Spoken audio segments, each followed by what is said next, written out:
ঠাকুর আবার এও বলেছেন যে তুই আমার মা কালীকে মানিস না, তুই আসিস না এখানে, তোর মুখ দেখবো না, কথাও ঠাকুর বলেছেন। তিনি বারবার বিদেশিনী ভক্তকে বলেছিলেন, তুমি কত বড় মহৎ আমি বলে দেবো, তুমি জীবনে কত যন্ত্রণা সহ্য করেছো। মানুষ মহৎ হয় এই যন্ত্রণা সহ্য করার ক্ষমতার মধ্যে। স্বয়ং নারায়ণ, স্বয়ং বিষ্ণু, তিনি বলছেন ক্ষুদিরাম তোমার ঘরে আমি আবির্ভূত হতে চাই। সে কি প্রভু, আমি যে দরিদ্র ব্রাহ্মণ, আমার খাওয়া পড়ার কোনো ব্যবস্থা নেই। সে হয়ে যাবে। এবং কিরকম যন্ত্রণা যে তাদের সেই সময় একটি হয়তো কৌপিন ছিল এবং সেই একটি কৌপিন তারা পড়ে ভিক্ষা টিক্ষা করতে যেতেন। সাধারণ মানুষ এই সন্ন্যাসীদের ভিক্ষা দেখলেই দরজা বন্ধ করে দিয়েছে। অবশ্যই যুব সমাজের খেলাধুলা তো অবশ্যই দরকার, কারণ আমাদের যদি মাসেল অ্যান্ড মাইন্ড যদি আমাদের বলিষ্ঠ না হয় তাহলে আমরা আধ্যাত্মিক চিন্তন করতে পারবো না। দুর্বল মস্তিষ্কে আর দুর্বল শরীরে কোনো কাজই করা যায় না। নগর মঠে তো ওই তেলাকুচো পাতা দিয়ে তাদের ভাত খেতে হয়েছে। হ্যাঁ, খাবার জোটেনি।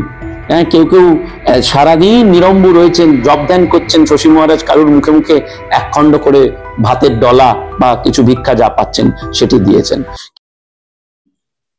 আগামী 12 তারিখ যুব দিবস উপলক্ষে আজকে স্বামীজির শ্রীচরণে আমাদের এই বিশেষ নিবেদন।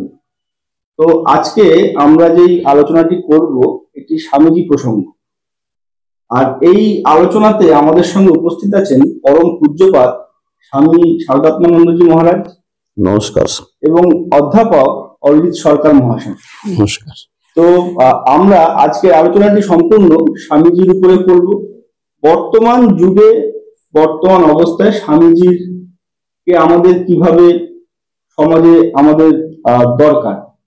তো মহারাজ, প্রথমে আপনার কাছেই আমি চলে যাচ্ছি। প্রথম প্রশ্নটি আপনাকে করব, যেহেতু স্বামীজির প্রসঙ্গ, তো এখানে ঠাকুরকে বাদ দিয়ে স্বামীজি প্রসঙ্গ আলোচনা করা সম্ভব না।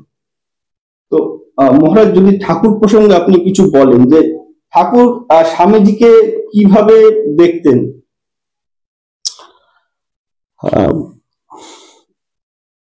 স্বামীজি প্রসঙ্গ মানে শ্রীরামকৃষ্ণ ছাড়া তো স্বামীজিকে ভাবা যায় না। কারণ যার উৎস, স্বামীজির যে বিবেকানন্দের উৎস হচ্ছে শ্রীরামকৃষ্ণ। হ্যাঁ, একমাত্র শ্রীরামকৃষ্ণই নরেন্দ্রনাথ দত্তকে চিনেছিলেন। তিনি নিজে জানতেন আমি বিশ্বনাথ দত্তের ছেলে, নরেন্দ্রনাথ দত্ত। সেই নরেন্দ্রনাথের যে তার যে স্বরূপ, তার যে অন্তরৈশ্বর্য, নরেন্দ্রনাথ নিজে তখন অনুভব করেননি, যেটা শ্রীরামকৃষ্ণ সকাশে যখন তিনি আসেন, প্রথম আসেন দক্ষিণেশ্বরে, সেই প্রথম সাক্ষাতেই শ্রীরামকৃষ্ণ নরেন্দ্রনাথকে চিনেছিলেন এবং তার যে অন্তরের ঐশ্বর্য ভাব কি সেটা প্রথম দিনই শ্রীরামকৃষ্ণ উন্মোচন করেছিলেন। সে উন্মোচন কিভাবে করেছিলেন? যখন শ্রীরামকৃষ্ণের সম্মুখে নরেন্দ্রনাথ আসেন, ঠাকুর নতজানু হয়ে নরেন্দ্রনাথের সম্মুখে বলেছিলেন, জানি আমি তুমি সেই নররূপী নারায়ণ, জীবের দুঃখ দুর্গতি নিবারণের জন্য পুনরায় শরীর ধারণ করেছ। এই যে প্রথম সাক্ষাতেই শ্রীরামকৃষ্ণ ভবিষ্যৎ বিবেকানন্দের স্বরূপ উন্মোচন করেছেন। এবং ঠাকুর আরো যে কত কি উপমা দিয়েছেন শ্রীরাম নরেন্দ্রনাথ সম্পর্কে, কারণ ঠাকুর তখন দক্ষিণেশ্বরে কেউ পাগলা বামুন, কেউ পাগল ঠাকুর, নানাভাবে সেই সমাজে ঠাকুরকে মানুষ অভিহিত করেছেন। হ্যাঁ, যারা চিনেছেন, যারা জহুরি, তারাই একমাত্র ঠাকুরের জনা কয়েক চিনেছিলেন বিশিষ্ট জনেরা। কিন্তু এই যে নরেন্দ্রনাথের আবির্ভাব ছিল শ্রীরামকৃষ্ণের জন্যই এবং জগতের জন্য। কারণ ঠাকুর শ্রীরামকৃষ্ণ তো অবতার বরিষ্ঠ, স্বামীজি বলেছেন পরবর্তীকালে। সেই অবতার বরিষ্ঠ শ্রীরামকৃষ্ণ নরেন্দ্রনাথ সম্বন্ধে বলেছেন যে এমনটি আর একটিও দেখলাম না। তখন ভারতবর্ষের রাজধানীর কলকাতা, বহু জ্ঞানীগুণী মানুষ ছিলেন। কেশব সেনের সঙ্গে ঠাকুর অনেক তুলনা দিয়েছেন, যে কেশব খুব বাগ্মী। হ্যাঁ, কিন্তু কেশবের ভিতরে একটা সূর্য মিনিট করে জ্বলছে, আর নয়নের ভিতরে 18টা সূর্য জল জল করে জ্বলছে। নরেন্দ্র আমার শ্বশুর ঘর, নরেন্দ্র বড় দিঘি, নরেন্দ্র একদম রাঙাচুকো রুই, এইভাবে শ্রীরামকৃষ্ণ নরেন্দ্রনাথকে তিনি কিন্তু অভিহিত করেছেন। আবার নরেন্দ্রনাথ ঠাকুরকে নানাভাবে বাজিয়ে দেখেছেন।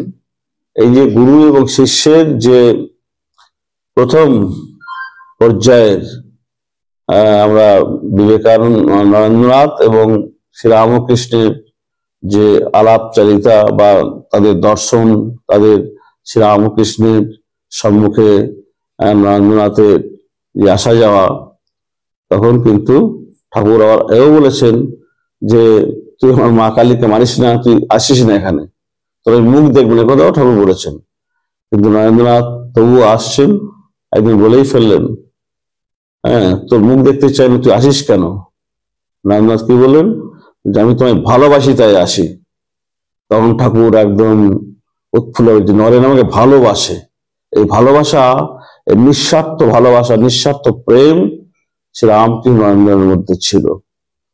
তো এই হচ্ছে নরেন্দ্রনাথের উন্মোচন ঠাকুর স্বয়ং তিনি করেছেন।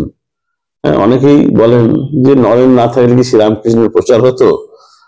কিন্তু আমরা বলি শ্রীরামকৃষ্ণ না থাকলে কি নরেন্দ্রনাথের, বিবেকানন্দের জন্ম হতো? এই দক্ষিণেশ্বর মা কালীর বেদমূল হচ্ছে বিবেকানন্দের জন্মস্থান। নরেন্দ্রনাথের জন্ম হয়েছে সে সিমলিতে মা ভুবনেশ্বরীর গর্ভে বিশ্বনাথ দত্তের পুত্র হিসাবে। কিন্তু বিবেকানন্দের ভাবী বিবেকানন্দের জন্ম হয়েছে এই দক্ষিণেশ্বরে মা ভবতারিণীর বেদমূলে শ্রীরামকৃষ্ণ সকাশে। এই হচ্ছে নরেন্দ্রনাথ, পরবর্তীকালে উন্মোচন হবে বিবেকানন্দ। এবার স্যার আপনাকে যে প্রশ্নটি আমি করতে চাইছি, প্রশ্ন বলবো না, এটি একটি প্রসঙ্গ আমি জানতে চাইছি যে স্বামীজির যে বাল্য জীবন, এই বাল্য জীবনে উনি তো মানে ওনার জানার ইচ্ছে প্রবল ছিল, ওনার মেধা ছিল প্রবল, তো সেই বিষয়ে যদি কিছু বলেন আপনি। হ্যাঁ, অ্যাকচুয়ালি যেটি আমাদের পূজনীয় শ্রীমৎ স্বামী শারদাত্মানন্দজি মহারাজ বললেন যে এই নরেন্দ্রনাথের যে আবির্ভাব, সেটা তো জগতের ইতিহাসে একটা আলোর দিশারি বলা হয় এবং বর্ণময় ব্যক্তিত্ব। এবং এই নরেন্দ্রনাথের বাল্য জীবনটি, যখন তিনি বিলে নামে পরিচিত, তিনি খুব দুরন্ত ছিলেন। এবং সেই দুরন্তপনা এতটাই ছিল যে তাকে তার মা ভুবনেশ্বরী দেবী শান্ত করতেন ওই মাথায় জল ঢেলে শিব শিব বারবার বলে। এবং এমনও হয়েছে যে বাড়ির বড় যারা, তাদের সাথে খুনসুটি হয়েছে। নরেন্দ্রনাথ দত্ত বিলে অর্থাৎ নর্দমার উপর দাঁড়িয়ে পড়েছেন, কারণ তৎকালীন যুগের যে যুগটা ছিল, যে সমাজটা ছিল, সেটা সংস্কারপূর্ণ। এবং সেই সংস্কারের আদপে তিনি জানতেন যে এরা আর নর্দমায় এসে আমাকে ছুতে পারবে না, কারণ তাদের স্নান হয়ে গেছে। তো এইরকম তার দস্যিপনা ছিল। আমরা সকলেই জানি যে সেই ব্রহ্মদত্তী গাছে ব্রহ্মদত্তী আছে। তো সবাই বলছেন যে ওই গাছে যাস না, কারণ ওই গাছে ব্রহ্মদত্তী আছে। কিন্তু এই বিলে নরেন্দ্রনাথ দত্ত তার এই জানার সত্যি কি ওই গাছে ব্রহ্মদত্তী আছে, এবং তিনি তার ওই সাথীদের বলছেন যে সত্যি যদি ব্রহ্মদত্তী থাকতো তাহলে কবেই তোর ঘাড় মটকে দিত।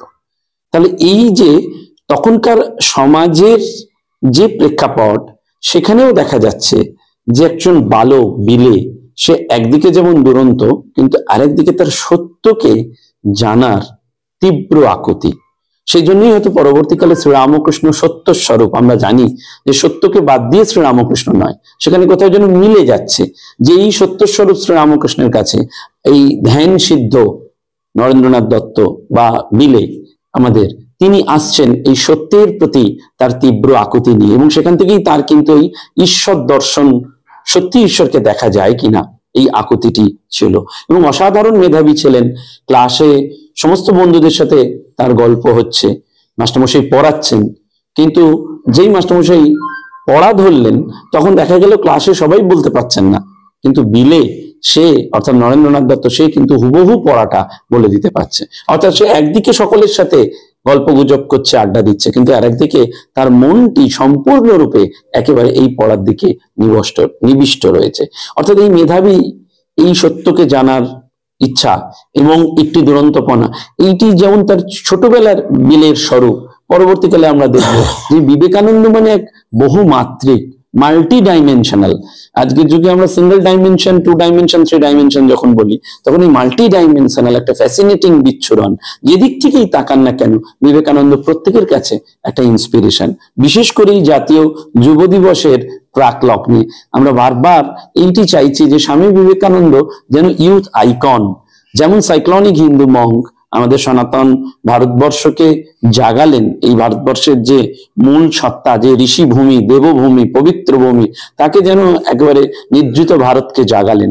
তার সাথে সাথে এই যুব আন্দোলন, এই যুব সমাজকে তিনি বারবার সেই ভরসার কথা, আশার কথা বলে গেলেন। সেই জন্য আজও যুব সমাজের আইকন কিন্তু স্বামী বিবেকানন্দ। আমরা যদি দক্ষিণ ভারতের দিকে যাই, হায়দ্রাবাদ, বেঙ্গালোর, বা এই কিছুদিন আগে অখিল ভারত যুব মহামণ্ডলের ক্যাম্প হলো, সেখানে কিন্তু আজও দাঁড়িয়ে শত শত যুবক যুবতী উচ্চ কণ্ঠে বিবেকানন্দকেই তাদের জীবনের ইন্সপিরেশন করছেন। এবং বড় বড় যারা সফল ব্যক্তিত্ব, তারা প্রত্যেকেই কিন্তু স্বামী বিবেকানন্দের কাছেই আসছেন, কারণ বিবেকানন্দের এই বর্ণময় সত্তা সেটি তাদের বারবার মুগ্ধ করছে। মহারাজ, আপনার কাছে একটি প্রশ্ন।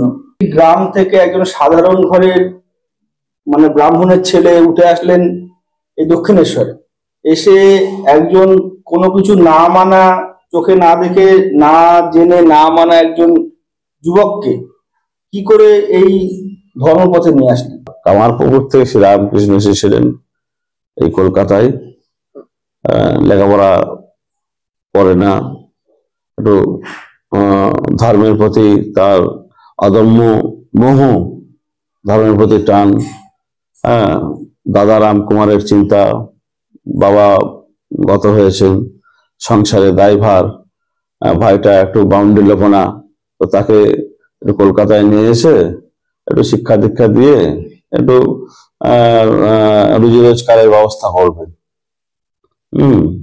কিন্তু তিনি তো তা নন, তিনি যে যুগ অবতার হয়ে জন্মগ্রহণ করেছিলেন, রামপুরা হয়তো বুঝতে পারেননি। তার জন্মের আবির্ভাবের যে পূর্ব মুহূর্ত, সেটি আমাদের বলে দেয় যে মহাপুরুষ কোথায় আসেন, সেই ভাবনাটিকে আমাদেরকে দেখতে হবে। তিনি আসছেন কোথায় না, বাবা যাচ্ছেন গয়া ধামে, নারায়ণের পাদ পদ্মে তিনি যখন প্রণত হচ্ছেন, স্বয়ং নারায়ণ বলছেন, তোমার ক্ষুদিরাম, তোমার তপস্যা, কারণ এখান থেকে পায়ে হেঁটে গেছেন গয়া, তপস্যা করতে করতে গেছেন, যেখানে বেলপাতা পান সেখানে শিব পুজো করেন। এই যে নিষ্ঠাবান ব্রাহ্মণ এবং সত্যনিষ্ঠ, ওই যে কামারপুকুরের গল্পের আগেও একটা গল্প আছে, ক্ষুদিরাম সত্যের জন্য তিনি ভিটে মাটি সবকিছু ছেড়ে আসতে পেরেছিলেন। আমরা 1 কাঠা জায়গার জন্য আমরা শত শত মিথ্যা কথা বলতে পারি, আর তখন আমরা শুনতে পাই 150 বিঘে জমি, পুকুর, ভিটে বাড়ি ছেড়ে চলে এলেন, না মিথ্যা সাক্ষ্য দেব না। এগুলি ভাবা যায়? তো ভগবান কোথায় আছেন? যেখানে সত্যের আধার আছে, সত্যের আকর আছে। সেই রামকুমারের তপস্যায় তিনি তুষ্ট হলেন কে না, স্বয়ং নারায়ণ, স্বয়ং বিষ্ণু। তিনি বলছেন, ক্ষুদিরাম, তোমার ঘরে আমি আবির্ভূত হতে চাই। সে কি প্রভু, আমি যে দরিদ্র ব্রাহ্মণ, আমার খাওয়া পড়ার কোনো ব্যবস্থা নেই। বলে সে হয়ে যাবে। এদিকে ওখানে দৈববাণী হচ্ছে গয়া ক্ষেত্রে নারায়ণের পাদপদ্মে, এদিকে মা চন্দ্রামণি দেবী তিনি যখন ওই শিব মন্দির, যুগীদের শিব মন্দির, সেখান থেকে এক তীব্র জ্যোতি এসে তার গর্ভে মানে এসে আবির্ভূত হলো, প্রবেশ করেছে সেই জ্যোতি যুগীদের শিব মন্দির থেকে। এক শিবের শক্তি মায়ের গর্ভে, আর ওদিকে নারায়ণ বলছেন আমি আসছি। এই যে দুই সমন্বয়, তবেই না শ্রীরামকৃষ্ণ, তবেই না তাকে অবতার বৈষ্ঠ স্বামীজি পরবর্তীকালে বলেছেন যে সত্যের আকর, সত্যের আধারে শ্রীরামকৃষ্ণ আবির্ভাব। তবেই তো তিনি বললেন সত্য ছাড়া অন্য কিছুকে ধর্ম আর সত্য সমার্থক, সেখানে এক চুলে পাশাপাশ হওয়ার উপায় নেই। একটি কাহিনী আমরা সকলে জানি যে ঠাকুর স্বামীজিকে মা কালী দর্শন করিয়েছিলেন, তো কাহিনীটি সত্যি? নিশ্চয়ই সত্য ছাড়া, বললাম তো এখানে সত্যের বাইরে কোনো কথাই চলবে না। দর্শন করাননি, নরেনের এত এত সুন্দর ভিতরটা এত পবিত্র, শ্রীরামকৃষ্ণ কি বললেন যে এই জীবনে ঈশ্বর দর্শন করা যায়, তবে তিনি শুদ্ধ মন শুদ্ধ বুদ্ধির গোচর। মহেন্দ্রনাথ ছিলেন সেই শুদ্ধ বুদ্ধি শুদ্ধ পবিত্র মনের আধার। তাই তো ঠাকুর তুই এত বড় চোখ, তুই মা কালীকে অবশ্যই দেখতে পাবি, আর যেমন আমি তোকে দেখছি সেরকম তুই দেখতে পাবি। অতএব শ্রীরামকৃষ্ণ কিন্তু মা কালীকে দর্শন করাননি, নরেন্দ্রনাথ তার স্বস্বরূপেই তার সংস্কারেই মা কালীকে তিনি দেখেছেন, উপলব্ধি করেছেন, তার শক্তিকে তিনি মেনেছেন। পরবর্তীকালে তার সংস্কার বসে কখনো কখনো তার দোলাচল মনে উঠেছে যে সত্যি কি মা কালীকে হয় দেখা যায়। কিন্তু সে মা কালীর যখন বাড়িতে প্রচন্ড অভাব, বাবা মারা গেছে, ঠাকুরের কাছে গিয়ে বলছে আমার বাড়িতে অভাব, তুই মা কালীকে বলে দাও না যে আমার বাড়ি যেন অভাব দূর হয়। তুই বল না, তোর অভাব তুই বল। তো এই যে যখন আমরা কি হয় মা কালীর কাছে গিয়ে একটু পুজো দিই, তো নানা রকম সমস্যার কথা সবকিছু আমরা বলি মায়ের কাছে গিয়ে। তো এত অভাব, এত তার অনটন, এত পারিবারিক সমস্যা সত্ত্বেও তিনি কিন্তু মা কালীর কাছে চাইতে পারলেন না মা আমার অভাব দূর করে দাও। তিনি কি বললেন, আমার জ্ঞান দাও, বিবেক দাও, বৈরাগ্য দাও। তবেই না বিবেকানন্দ হয়েছেন, তবেই না শ্রীরামকৃষ্ণ তাকে ওই নররূপী নারায়ণ জীবের দুঃখ দুর্গতির জন্য দেহ ধারণ করেছে বলেছেন। তাহলে স্বরূপটা তিনি জানেন, শ্রীরামকৃষ্ণ জানেন তার ভিতরে কি আছে। পরবর্তীকালে বললেন না, তুই বিশাল বটবৃক্ষ হবি, তোর তলায় কত তাপিত তৃষিত মানুষ এসে আশ্রয় নেবে। তুই হীন বুদ্ধি করিস না। নারায়ণকে কি চেয়েছিল, যে আমাদের জগতের মনীষীরা যা চাই, যা কাম্য আমাদের, সেটা মোক্ষ লাভ। এই মোক্ষ লাভকেও ঠাকুর হীন বলে দিলেন, নরেন ছোট নজর করিসনি, তুই বিশাল বটবৃক্ষ হবি। নরেন্দ্রনাথ ভাবল, আরে তাই তো, শ্রীরামকৃষ্ণ বলছেন এরও রহস্য আছে। এরও রহস্য কি না, বলছেন ওরে এই যে জগতে এত দুঃখ, মানে এত মানুষ নিম্নগামী মানুষ, তার স্বরূপ জানে না, তুই তাদের পথ দেখাবি। তবে না স্বামীজি বললেন যে তোমরা যাকে ভুল করে মানুষ বলো, আমি তাকে দেবতা বলি। প্রত্যেকটি মানুষের মধ্যে দেবত্বের পূর্ণ প্রকাশ স্বামীজি দেখেছিলেন। স্বামীজি তার স্বরূপ নিজে উপলব্ধি করেছিলেন, তিনি শিব স্বরূপ। তবেই না তিনি একথা বলতে পেরেছেন, তোমরা যাকে ভুল করে মানুষ বলো, আমি তাকে দেবতা বলি। এই দেবত্বই আমাদের পূর্ণ অধিকার। শুধু মনুষ্যত্ব নয়, মনুষ্যত্বকে দেবত্বে উত্তীর্ণ হওয়াটাই জন্যই আমাদের মনুষ্য জীবন। স্বামীজি ঠাকুরের এই যে এটা ধর্মের মূল সাতটি হচ্ছে, তোমার মধ্যে যে দেবত্ব আছে সেটাকে তুমি অনুভব করো, অনুধাবন করো। Religion is realisation. ধর্ম মানে পুজো দেওয়া নয়, ধর্ম মানে মন্দিরের সামনে মাথা টোকা নয়। তোমার মধ্যেই দেবত্ব আছে, কোথাও সে দূরত্ব নয়। দেবতা তোমার মধ্যে, তুমিই দেবতা, তুমিই ভগবান। এটা যখন আমরা উপলব্ধি করতে পারবো, এটা হচ্ছে শ্রীরামকৃষ্ণ বিবেকানন্দের পথ। তবে না ঠাকুর বললেন তোদের চৈতন্য হোক। কিন্তু আমরা এখনো তথাকথিত ধর্ম সম্বন্ধে আমরা কি শিক্ষিত কি অশিক্ষিত মানুষ আমরা এখনো বুঝতে পারিনি। আমাদের যে বেদান্তের ধর্ম, বৈদান্তিক ধর্ম এ কথাই বলে তুমিই ব্রহ্ম, সর্বাং খল্লিদাং ব্রহ্ম। এটি ধর্মের মূল নির্যাস। সেই নির্যাসটিকে আমাদের উপলব্ধি করতে গিয়ে এত মঠ মন্দির, এত পুজো পাঠ, এত কিছু আয়োজন করতে হয়েছে। মূল স্বরূপটি হচ্ছে তুমি ঈশ্বর, আহম ব্রহ্মাস্মি। এটা হচ্ছে বেদান্তের সার কথা। স্বামীজির এই যে সন্ন্যাস জীবন নিয়ে দু কথা বলেন। সন্ন্যাস জীবন ঠাকুর তাদেরকে ঠাকুরের যে মেসেজ, যে বার্তা, সেটি এই গুটি কয়েক 12 জন, আমরা বলি 17 জন বা 16 জন পার্ষদ, তারা আত্মানা মোক্ষার্থম, এটি ছিল আমাদের জগতের মনীষীদের ধর্ম বা উদ্দেশ্য। আত্মানং মোক্ষার্থম মানে আমি নিজে মোক্ষ লাভ করবো। আর স্বামীজি ঠাকুরের কাছে যে শিক্ষা লাভ করলেন, সেই শিক্ষা লাভের স্বামীজি যে একটি রণসঙ্গীত শ্রীরামকৃষ্ণ সংঘের, সেটা হচ্ছে আত্মানমোক্ষার্থং জগদ্ধিতায়। এটি হচ্ছে শ্রীরামকৃষ্ণ পরবর্তীত রামকৃষ্ণ সংঘের সন্ন্যাসীদের মূল সঙ্গীত, আত্মানমোক্ষার্থং জগদ্ধিতায়। সেই জন্য স্বামীজি বললেন যে এই সন্ন্যাস ধর্ম গ্রহণ করে আমরা ওই পাহাড়ে গুহায় গিরি গুহায় গিয়ে আমরা ধ্যান জপ করার আমাদের কোনো প্রয়োজন নেই, আমাদের ধ্যান জপ করা হয়ে গেছে, আমরা সকলে এক একজন শ্রী রামকৃষ্ণ স্বরূপ।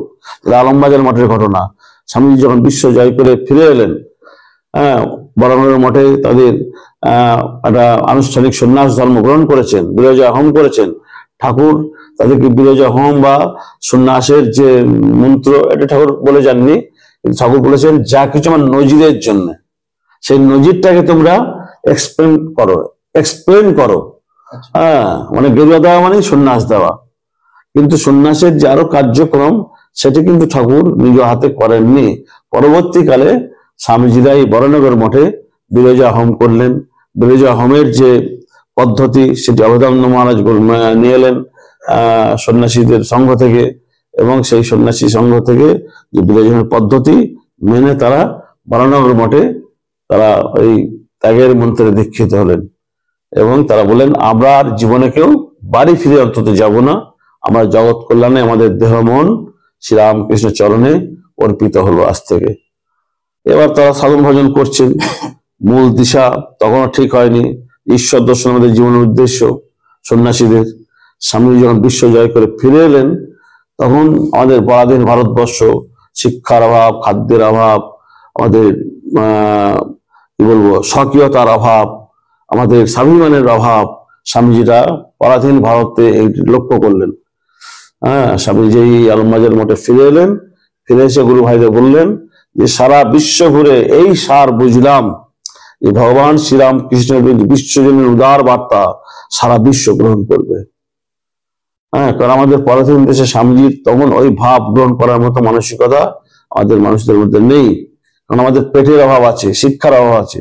স্বামীজি বলেন বেদান্তের বৈদান্তিক ধর্ম ও দেশের মানুষ তখন তারা ভোগের পূর্ণ মাত্রায়, তাদের বিদ্যা বুদ্ধি অনেক বিকশিত, সে দেশের মানুষ স্বামীজিকে তখন রিয়েলাইজ করেন স্বামীজিকে।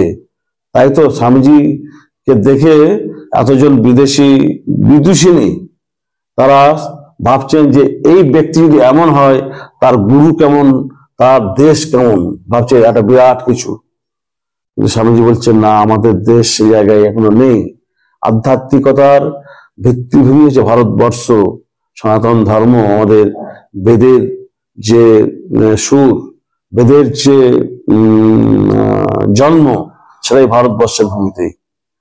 মঠের যে চিন্তা ভাবনা, এটা কি আমাদের আলমবাজার মঠ থেকে করা হয়েছে? হ্যাঁ, ওই যে বললাম যে স্বামীজি যখন বললেন যে জগতে কাজ করতে গেলে একটা সংগঠন দরকার।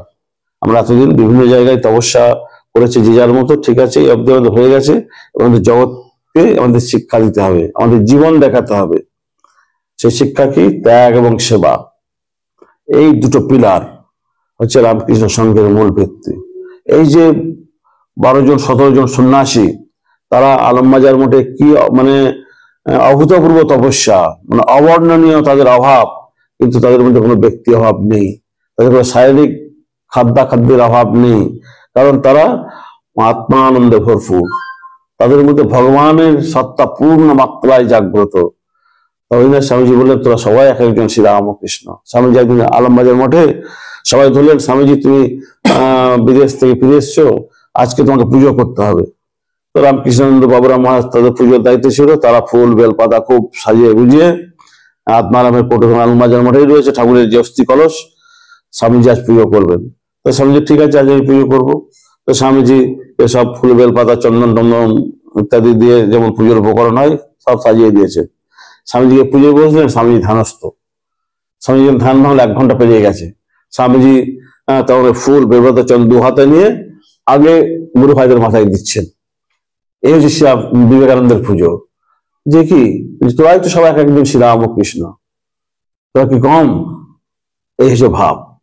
প্রত্যেকের মধ্যে শ্রীরামকৃষ্ণকে তারা, স্বামীজি প্রত্যেক গুরু ভাইকে একদম দেখছেন শ্রীরামকৃষ্ণময় তাদের জীবন। তো এই হচ্ছে স্বামী বিবেকানন্দের পুজো, এবং এই গুরু ভাইদের নিয়ে তিনি এই আত্মানমক স্বার্থং জগদ্ধিতায় এই মন্ত্রে আমাদের সন্ন্যাসী সংগঠন গঠিত হবে। তার জন্য কিছু নিয়ম কানুন দরকার, একটা অন্যায় মানে রামকৃষ্ণ সংঘের যে মানে বলা মেমোরান্ডাম যেটা, সেটাই আলমবাজার মঠেই প্রস্তুত হয়েছিল। তখন স্বামীজির সঙ্গে অনেক বিদেশিরা এসেছেন, তারা গোপাল সিংহের বাগান বাড়িতে আছেন। এদিকে জমি কেনার প্রস্তুতি চলছে, যে এই বাড়িতে, ছোট বাড়িতে থেকে তো হবে না, তখন ওই বেলুড়ের জমিটা সিদ্ধান্ত হলো। কিন্তু ওই স্বামীজিকে তখন নানা যন্ত্রণা ভোগ করতে হয়েছে। স্বামীজির যে ভারতবর্ষে আমরা যেভাবে স্বামীজিকে দেখি, স্বামীজির পথটা কিন্তু কুসুমাকীর্ণ নয়, অত্যন্ত কণ্টকাকীর্ণ। আমাদের সমাজ থেকে স্বামীজি এত আঘাত পেয়েছেন, এত যন্ত্রণা পেয়েছেন, যে বিবেকানন্দ বলেই সম্ভব এটা হজম করতে পেরেছেন। যেমন বিদেশে সম্মান পেয়েছেন, এদেশে তেমনই তিনি নানাভাবে লাঞ্ছিত, অপমানিত হয়েছেন। কারণ তখনকার এই আমাদের মানে যারা রাজন্যবর্গ বা ওই কি বলবো যারা সমাজপতি, তারা বিবেকানন্দকে ঠিক মেনে নিতে পারেননি। একটা ইয়াং তত্ত্বজা যুবক আয়াতের ছেলে, সে সন্ন্যাসী হয়ে বিশ্ববিখ্যাত হয়েছে, এটা তাদের পক্ষে মানাটা খুব কষ্টকর ছিল।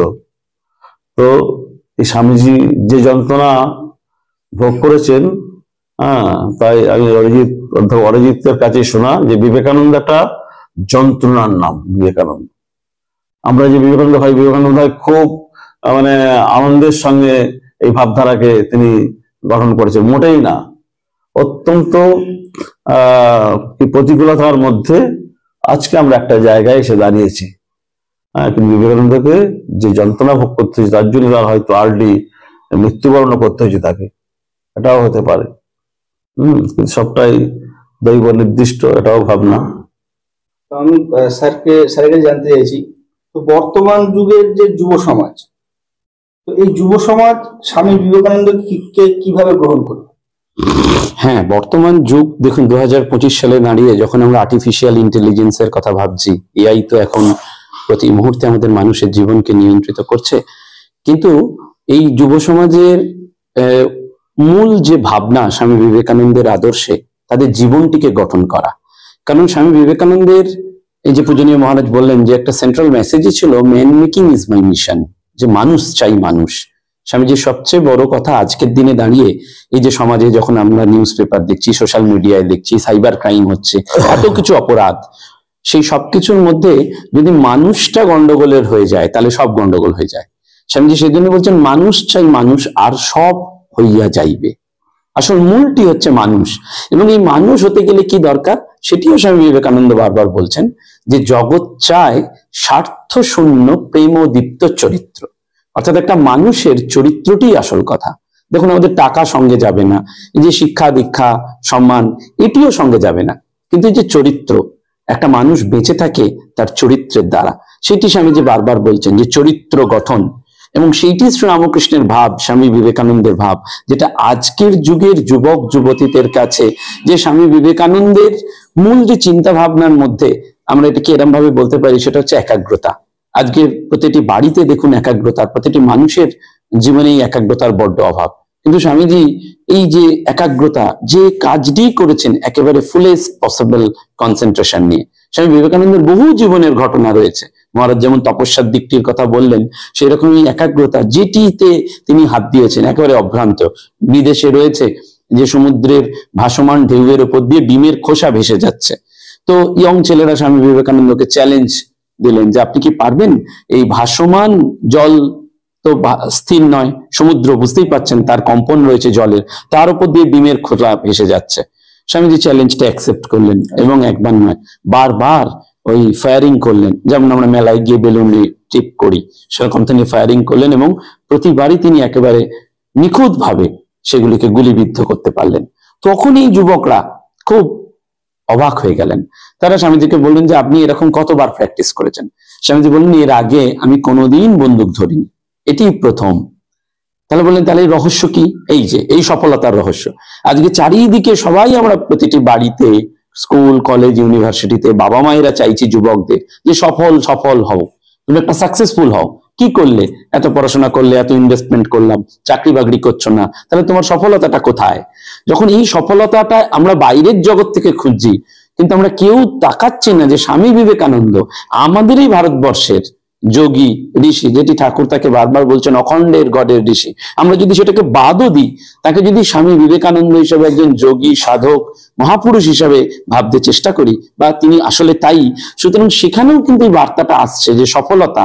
ওই যুবকরা সেদিন বলছেন যে আপনি কি করে এটাই সফল হলেন, তখন স্বামী বিবেকানন্দ বললেন আমি প্রথম আমার মনকে বললাম যে প্রত্যেকটিকে আমায় গুলিবিদ্ধ করতে হবে।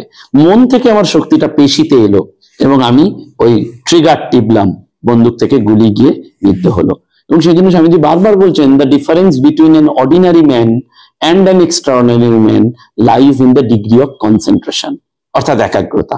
এই যে আজকের যুব সমাজ যখন চারদিকে খুঁজে বেড়াচ্ছে কি করবে, তাদের ফোকাস হতে হবে, অর্থাৎ কোন দিকে, সে যেদিকেই সে এগোক না কেন তার এই ফোকাসটা দরকার, একাগ্রতা দরকার, অর্থাৎ তার জীবনে একটা কনসেন্ট্রেশন দরকার, ক্যারেক্টার চাই। তার এই কনসেন্ট্রেশন, সফলতা হতে গেলে তার চরিত্রটাই যদি গন্ডগোল হয়ে যায়, যেটা আজকে আমরা প্রত্যেকেই জানি, এই 2024 সালে যে মর্মান্তিক ঘটনা ঘটলো আমরা সকলেই জানি। এবং শুধু একটি কেন, এরকম ঘটনা হয়তো অনেক ঘটছে যেটা হয়তো প্রকাশ্যে আসছে না, কিন্তু সেইখানেই দেখুন এই চরিত্রবান মানুষ। সেই জন্য স্বামীজি বলছেন জগৎ চায় স্বার্থ শূন্য প্রেমোদীপ্ত চরিত্র, এবং এই চরিত্র গঠিত হতে পারে ত্যাগ এবং সেবার দ্বারা, যেটি পূজনীয় মহারাজ বারবার বলেছেন যে ভারতবর্ষের জাতীয় জীবনের আদর্শই হচ্ছে ত্যাগ এবং সেবা, স্যাক্রিফাইস এবং সার্ভিস। স্বামীজি বারবার বলছেন স্যাক্রিফাইস ছাড়া সাকসেস আসে না, অর্থাৎ তোমাকে কিছু ছাড়তে হবে।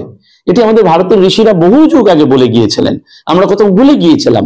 ইংরেজ শাসন, কুসংস্কার, অনেক কিছু প্রভাব আমাদের এই জাতিটার উপর দিয়ে, দেশের উপর দিয়ে নিপীড়ন হয়েছে।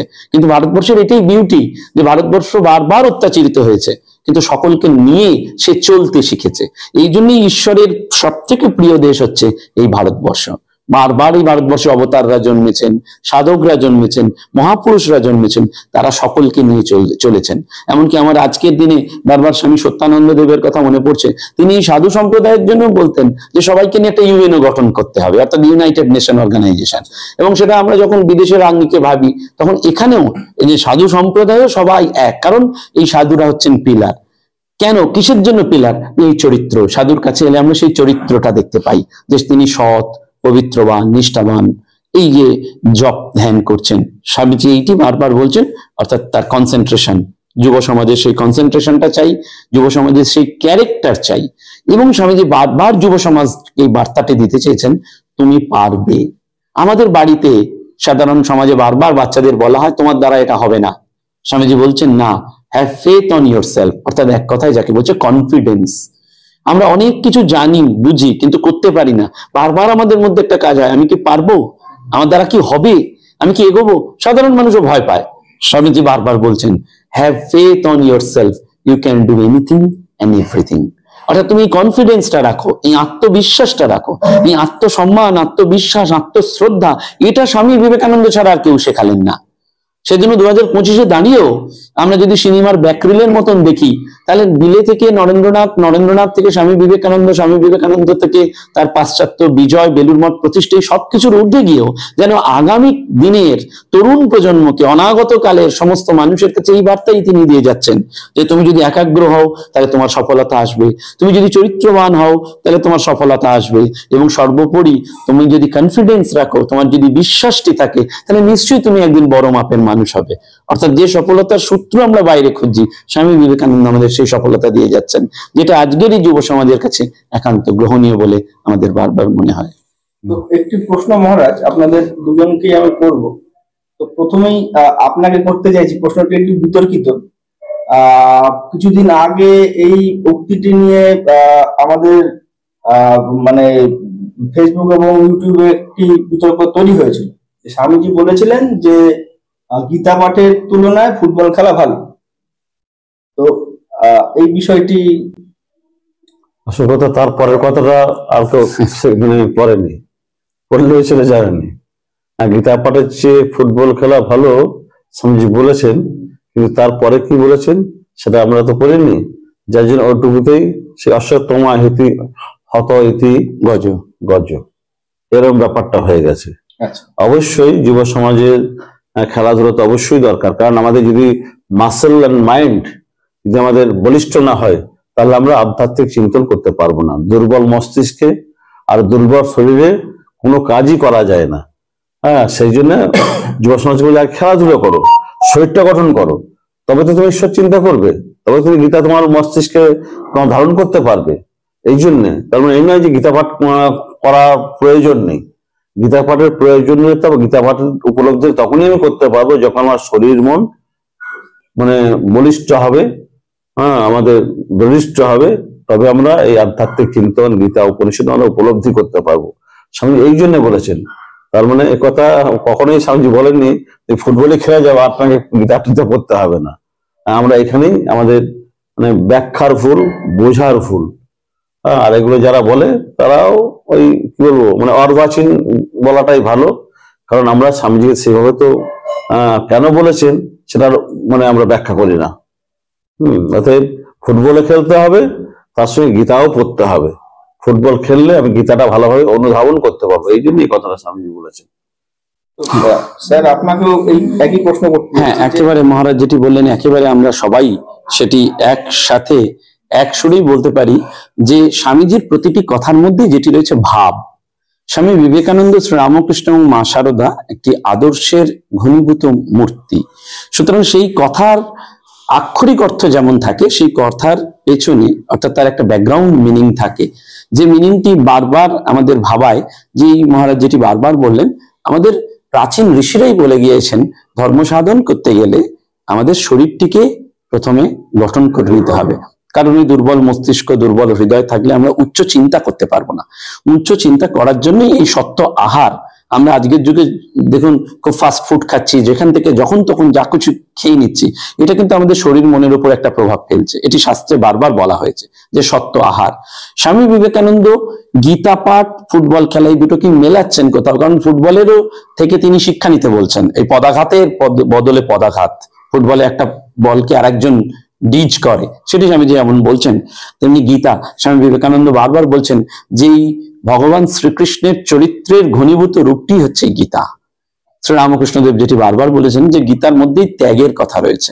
গীতা মানে কি? গীতা, গীতা উচ্চারণ করলেই ত্যাগী, ত্যাগী বললেই আসলে গীতা। গীতা পাঠ কেন দরকার? আমরা দুর্ভাগ্য এটি, আমাদের স্বাধীনতার এত বছর হয়ে গেছে, আমরা চারিদিকে এত কিছু বিজ্ঞানের জগতে এগোচ্ছি, কিন্তু এখন আমাদের সেই কনসেপ্ট ধারণা রয়েছে যে মানুষ মারা গেলে ডেড বডির সাথে একটা গীতা দিলেই বোধহয় তার খুব স্বর্গপ্রাপ্তি হবে। আসলে তা নয়। গীতার প্রথম অধ্যায়তে বলা আছে ধর্মক্ষেত্রে কুরুক্ষেত্রে, আর শেষটা বলা আছে নীতির মম, মানে সমস্ত গীতাটাই ধর্মগ্রন্থ। মানে আমাদের প্রতিদিনের দৈনন্দিন জীবনে গীতাকে প্রয়োগ করতে হবে, এবং প্রতিদিনের দৈনন্দিন জীবনে যদি গীতাকে প্রয়োগ করতে হয়, যেখানে ভগবান শ্রীকৃষ্ণ অর্জুনকে বলছেন তোমাকে যুদ্ধ করতে হবে, কারণ তুমি ক্ষত্রিয়, তোমার কাজ এটি। সুতরাং সেই যুদ্ধ করতে গেলেও তো তাকে সেই শক্তিটি সঞ্চয় করতে হবে। স্বামীজি সেইটি বারবার বোঝাতে চাইলেন ভাবগত ভাবে, যে আগে ফুটবল খেলার মধ্যে দিয়ে তুমি এই শক্ত সামর্থ্য হও, শারীরিক ভাবে, মানসিক ভাবে, কারণ সেই খেলাতে হার জেতা আছে, এবং হারাটাকেও স্পোর্টসম্যান স্পিরিটে নিতে হবে। তারপরে তুমি এই ধর্মের অর্থাৎ উচ্চ আধ্যাত্মিক চিন্তা সেটি করবে। সুতরাং যেটি বিতর্কিত কথা আমরা শুনতে পাচ্ছি, সেটি পূজনীয় মহারাজ যেটি বললেন যে তার ইনার মিনিংটা আমরা কখনো খুঁজছি না। এবং দুর্ভাগ্য এটাই যে স্বামী বিবেকানন্দকে আমরা কখনো আমাদের ডেইলি লাইফে ঢুকতে দিলাম না। আমরা এই একদিন 12 তারিখে খুব মালা দিলাম, প্রসেশন করলাম, আবার জন্মতিথি আসছে সেদিন খুব ধূপ ধুনো দেবো, কিন্তু স্বামী বিবেকানন্দকে আমাদের দৈনন্দিন জীবনে প্রতিটি বাড়িতে পড়া উচিত। এবং আমার তো মনে হয় যে আগামী 12ই জানুয়ারি প্রত্যেকটি বাবা মায়ের তার ছেলে মেয়েকে অন্তত স্বামীজির কিছু না হোক স্বদেশ মন্ত্রটি যদি পাঠ করায় কালকের দিনে 12 তারিখে, তাহলে সব থেকে ভালো হবে। যে তারা বুঝবেন যে স্বামীজির ওই শেষ বার্তাটি ছিল যে আমার দুর্বলতা কাপুরুষতা দূর করো, আমায় মানুষ করো। এই শারীরিক দুর্বলতা, মানসিক দুর্বলতা, সমস্ত রকমের দুর্বলতার ঊর্ধ্বে গিয়ে মানুষ যে স্বরূপত ভগবান, মানুষ যে ঈশ্বর, সেইটি সবার উপরে মানুষ সত্য, তাহার উপর নেই, এটা বলে গিয়েছিলেন আমাদের দেশের ঋষিরা, কবিরা, সাধকরা। কিন্তু আবার স্বামী বিবেকানন্দ, শ্রীরামকৃষ্ণ, মা শারদা এসে সেটিকেই যেন পুনর্জাগরণ করলেন। আমরা তো কোথাও ভুলে গিয়েছিলাম। সেই জন্য স্বামীজি মেদাটে প্যান প্যানে ভাব সহ্য করতেন না। স্বামীজি বারবার তার শিষ্যদের বলেছেন কখনো কখনো যে আমার সেই শিষ্য হতে পারবে যাকে আমি যখন যা বলবো সে তা করতে পারবে।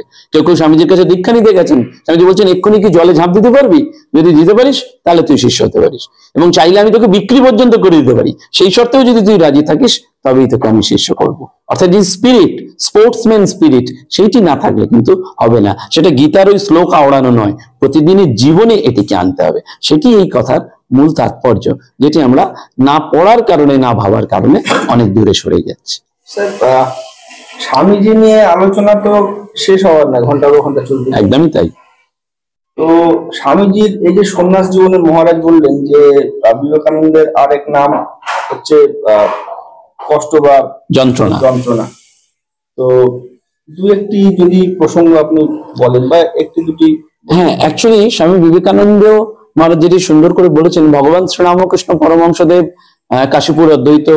কাশীপুর উদ্যান বাটিতে তিনি বুড়ো গোপাল দাদাকে অর্থাৎ স্বামী অদ্বৈতানন্দজিকে তিনি ওই গঙ্গাসাগর মেলার আগে গেরুয়া এবং রুদ্রাক্ষ দান করেছিলেন।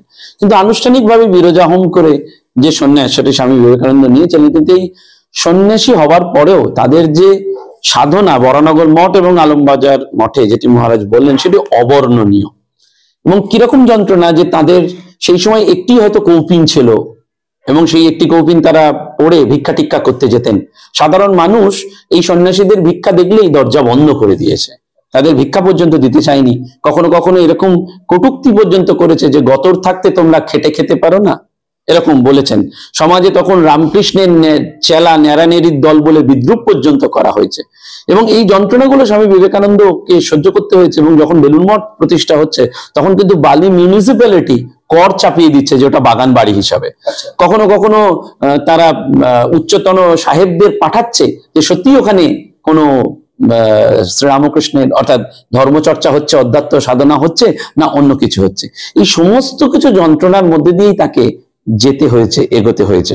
সন্ন্যাস জীবনের যন্ত্রণা মানে হচ্ছে এই সমাজ কিন্তু স্বামী বিবেকানন্দকে আজকে যেভাবে গ্রহণ করেছে তখন কিন্তু সেটি কেউই সেইভাবে গ্রহণ করতে চায়নি। সেই জন্য স্বামীজি বারবার বলছেন সেই সময় ওই দুঃখ যন্ত্রণার দিনে একমাত্র তখন শ্রী শ্রী মা স্থূল শরীরে রয়েছেন, বলছেন মা ছাড়া আমাদের আশ্রয় দেওয়ার আর কেউ ছিলেন না। এমনকি কখনো কখনো গৃহী ভক্তরাও মুখ ফিরিয়ে নিয়েছেন। হ্যাঁ, কিন্তু সেখানেও স্বামী বিবেকানন্দ ভালোবেসে এই ত্যাগী সন্তানদের অর্থাৎ তার গুরু ভাইদের আটকে রেখেছিলেন। কারণ শ্রীরামকৃষ্ণদেব বলেছিলেন, নরেন তোর হাতেই এদেরকে দিয়ে গেলাম, তুই হচ্ছে এদের মধ্যে সব থেকে বুদ্ধিমান, এদেরকে ভালোবেসে তুই আগলে রাখিস। এই আগলে রাখাটা স্বামীজি করেছিলেন। আর এই সন্ন্যাস জীবনে যেটি মহারাজ বলছেন, বরানগর মঠে তো ওই তেলাকুচো পাতা দিয়ে তাদের ভাত খেতে হয়েছে। হ্যাঁ, খাবার জোটেনি। হ্যাঁ, কেউ কেউ সারাদিন নিরম্বু রয়েছেন, জপ ধ্যান করছেন, শশী মহারাজ কারুর মুখে মুখে এক খণ্ড করে ভাতের ডলা বা কিছু ভিক্ষা যা পাচ্ছেন সেটি দিয়েছেন।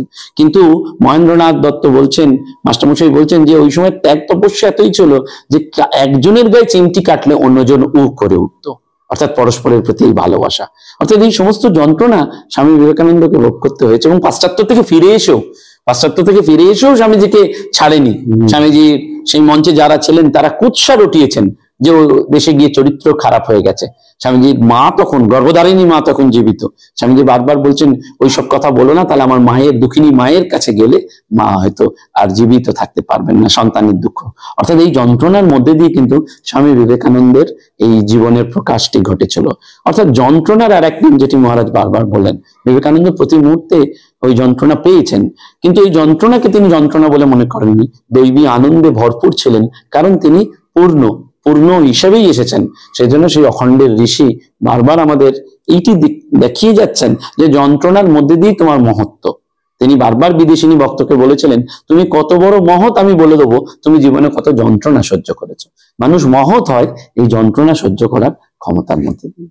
মহারাজ, অনুষ্ঠানের একদম শেষ পর্বে আমরা পৌঁছে গেছি। তো একটি আপনার কাছে একটি প্রশ্ন বলতে পারেন বা অনুরোধও বলতে পারেন। প্রশ্ন তো বলবো না, অনুরোধই। আগামী 12 তারিখ বিশ্ব যুব দিবস উপলক্ষে আমার ইউটিউব চ্যানেলের দর্শকদের উদ্দেশ্যে যদি আপনি কিছু বক্তব্য রাখেন খুব ভালো হয়। দেখুন, আজকে ভারত সরকার এই দিনটিকে যুব দিবস ঘোষণা করেছেন। এটা অত্যন্ত আনন্দের এবং অত্যন্ত তাৎপর্যপূর্ণ। এবং আমাদের পশ্চিমবঙ্গ সরকারও এই দিনটিকে যুব দিবস হিসেবে বিভিন্ন ব্লক স্তরে, গ্রাম পঞ্চায়েত স্তরে এই বার্তাটাকে ছড়িয়ে দিয়েছেন। এটা স্টেট গভর্নমেন্ট এবং সেন্ট্রাল গভর্নমেন্ট যেটা করেছেন এটা খুবই ভালো। এবং আমরা দেখে দেখে বিবেকানন্দের এত ছবি, এত মাইক সেদিন বাজে, যুব সমাজ কতটা নিতে পারে সেটা প্রশ্নের হলেও স্বামীজি বলছে ধর্মের নামে ভেকও ভালো। তো আমরা যে স্বামীজিকে নিয়ে এত উন্মাদনা করি, কিন্তু মূল সার অরিজিৎ বাবু যেটা বললেন সেটাকে গ্রহণ করাটাই হচ্ছে মূল উদ্দেশ্য। কারণ আমরা আমরা মানুষ হতে গেলে স্বামীজি বলছেন I M A voice without sound. স্বামীজির নামে মাইক বাজানো চেয়ে যদি আমরা স্বামীজির দুটো বাণী পড়ি, সেই বাণীটাকে যদি আমরা আমাদের নিজের ব্যক্তি জীবনে যদি একটুখানি আমরা হলেও সেটাকে পরিপালন করি, তাহলে আমি নিজে সমৃদ্ধ হব, নিজে আমি উন্নীত হব। এটা হচ্ছে উদ্দেশ্য। স্বামীজি বলছেন তুমি জগৎকে কি দিতে পারো, জগৎকে কি দিতে পারো, এটা খুব অদ্ভুত প্রশ্ন। আমরা কিছুই দিতে পারি জগতে, আমরা কি হচ্ছি জন্ম থেকেই সারা জীবন মৃত্যু পর্যন্ত আহরণ করছি জগৎ থেকে সারা জীবন আহরণ করে যাচ্ছি, কিন্তু বিনিময়ে জগৎকে দিয়েছি বজ্রপথ, সেটা কিছু দিতে পারি না। তুমি দিতে পারো একটা তোমার মহৎ জীবন। এই যে বললেন না যে যে এই যন্ত্রণার মধ্যে দিয়েই তোমার মহত্বকে প্রকাশিত হবে, তুমি কত বড় মহৎ, তুমি কত যন্ত্রণা সহ্য করতে পারো। আর কোন পথটাই সত্যের পথ কুসুমাকীর্ণ নয়, সর্বদাই কণ্টকাকীর্ণ। সমাজ অত সহজে ছেড়ে দেয় না। বহু বিজ্ঞানী ছেলের কাছে বহু বিজ্ঞান পদে পদে আমরা উপলব্ধি, এই সঙ্গ পরিচালনা করতে গিয়েও আমরা দেখছি আমরা মানুষের কল্যাণের জন্য করতে যাচ্ছি, ওই মানুষই আমাদেরকে প্রত্যাঘাত করছে। ওই যে এদের কোনো উদ্দেশ্য আছে, এদের কোনো স্বার্থ আছে, তাই আমাদের এরা কম্বল বিলি করছে, আমাদের জন্য এরা লেখাপড়ার ব্যবস্থা করছে, ভাবছে এখানেও তাই আমরা কিছু এটা আমাদের শুনতে হয়। তো তার জন্য পিছিয়ে থাকলে হবে না, সেটা একটা দুটো মানুষ বলে।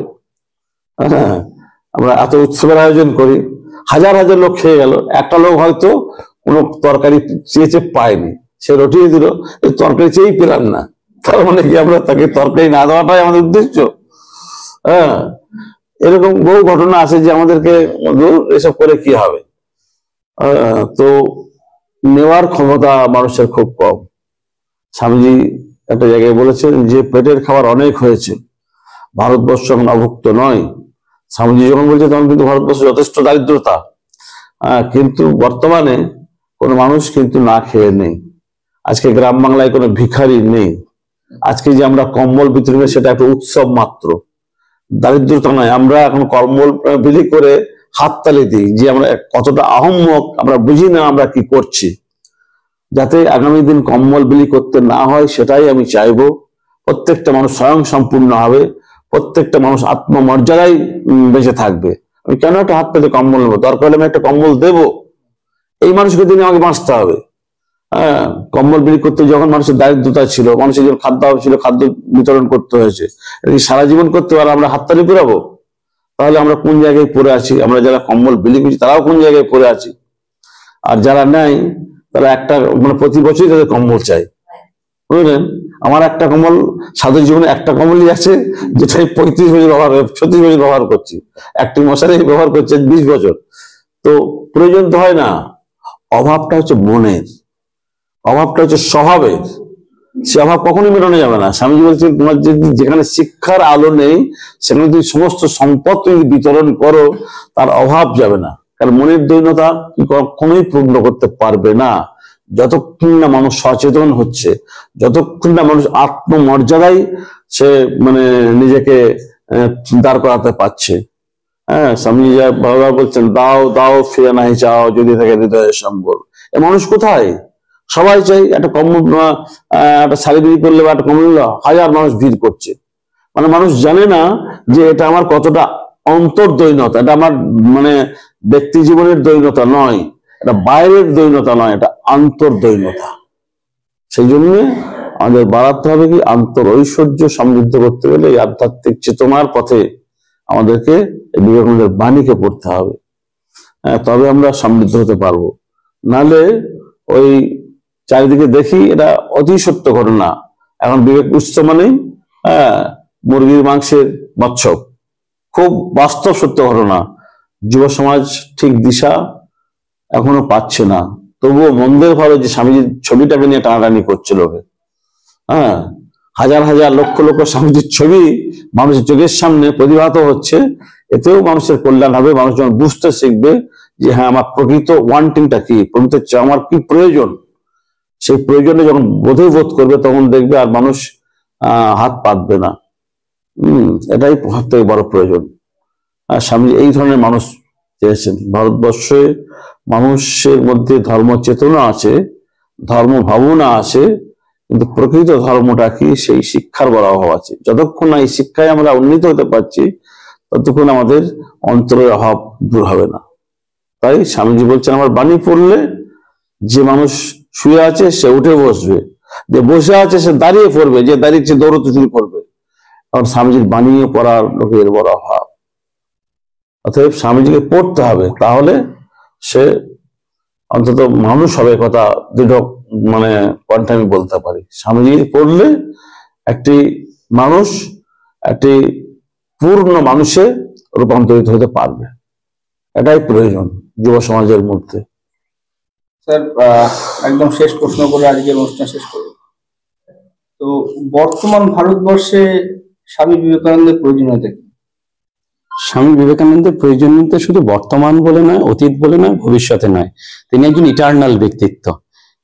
একেবারে তখনই বারবার মনে হয় যে ধরুন আমার এই পেনটা এখন রয়েছে, 10 বছর বাদে হয়তো এই পেনটার আর কার্যকারিতা থাকবে না, টেম্পোরারি, কিন্তু স্বামী বিবেকানন্দ ইটার্নাল। সুতরাং বর্তমান, অতীত, ভবিষ্যৎ বলে নয়, স্বামী বিবেকানন্দ চিরকালীন। শুধু কালের নিরিখে যদি এখনকার ফ্রেমে দেখেন, টাইম ফ্রেমে দেখেন, তাহলে অবশ্যই সমাজে যে দৈন্যদশা আমরা দেখতে পাচ্ছি চারিদিকে, সেটা কিন্তু অর্থনৈতিক দৈন্যদশার থেকেও মানুষের রুচিশীলতা বা মানবিকতার দৈন্যদশা। এই মানবিকতার দৈন্যদশা থেকে উত্তীর্ণ হতে গেলে স্বামী বিবেকানন্দের পথই একমাত্র পথ। স্বামীজি সেটি বারবার বলেছেন, আমার আদর্শকে বস্তুত একটা কথাতেই প্রকাশ করা যায়, সেটি মানুষের মধ্যে অন্তর্নিহিত দেবত্বের প্রকাশ ঘটানো এবং সব কাজে তার স্বরূপ উন্মোচন করা। অর্থাৎ প্রত্যেকটা কাজ, প্রত্যেকটা চিন্তা, প্রত্যেকটা মানুষ এটি যদি শুধু একটু বুঝতে চেষ্টা করে যে আমার পাশের বাড়ির মানুষটাও দেবতা, তাহলেই দেখবেন ঝগড়া বিবাদ আর নেই। তাহলেই দেখবেন তার প্রতি একটা সমানুভূতি আসছে, সহানুভূতি নয়, দয়াটয়া নয়, একবারে সমানুভূতি। আমি আর আপনি আসলে এক, ভেতরে ভেতরে সেই এক। এই ভাবটি বোঝার জন্য আমাদের এই এতদিন হয়তো ওয়েট করতে হয়েছে, এখন হচ্ছে, একটু একটু আলোড়ন আসছে, ভবিষ্যতে আরো আসবে।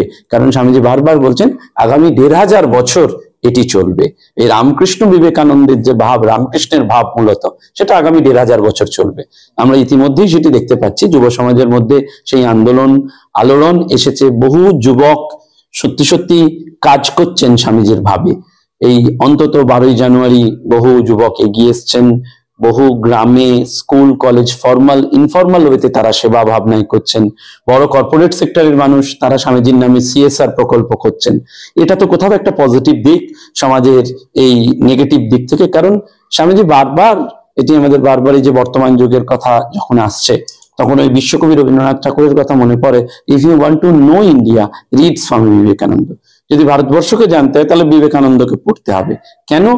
In him everything is positive, nothing is negative. অর্থাৎ বিবেকানন্দের মধ্যে সবকিছু ইতিবাচক, যেটি আজকের সমাজে সবকিছু না, কোথাও একটা যেন একটা অন্তঃসলীলার মতন চলছে, না না না, সেখানে স্বামীজির মধ্যে সবটা পজিটিভ। কারণ স্বামীজির দিকে তাকালেই একটা শক্তি, স্বামীজির ছবিটার সামনে দাঁড়ালেই একটা শক্তি। ওই যে মহারাজ বললেন, যে শুয়ে থাকে সে উঠে পড়ে, যে উঠে পড়ে সে হাঁটতে শুরু করে, যে হাঁটে সে দৌড়তে শুরু করে। বাস্তবিক তাই, সমস্ত রকম প্রতিবন্ধকতাকে জয় করার একটাই মন্ত্র, সেটি হচ্ছে স্বামী বিবেকানন্দ। এবং বিবেকানন্দের শক্তি এই যুগে, বর্তমান যুগে, আগামী যুগে বারবার মানুষকে অনুপ্রেরণা দেবে, মানুষকে নতুন করে ভাবতে শেখাবে এবং মানুষকে চলার পথ দেখাবে। সেখানেই বিবেকানন্দকে আমাদের প্রতিদিন আনতে হবে। সেজন্য 12ই জানুয়ারি যত পারবো আমরা বিবেকানন্দকে স্মরণ মনন করব। পারলে আমার প্রতিবেশী, আশপাশের মানুষের কে নিয়ে একসাথে বিবেকানন্দ চিন্তন করা, অর্থাৎ শুধু মালা ধূপ দেওয়া নয়, একটা উৎসবের আতিশয্য নয়, সত্যি সত্যি বিবেকানন্দের অনুরণন যেন আমাদের প্রত্যেকের মধ্যে আসে। আমরা যেন নিজেরা নিজেদেরকে একটু তাকিয়ে দেখি, ভাবি, আত্মসমীক্ষা করি যে সত্যিই কি আমি স্বামীজির পথে এগোচ্ছি, সত্যিই কি আমি স্বামীজিকে ভালোবাসতে পারছি।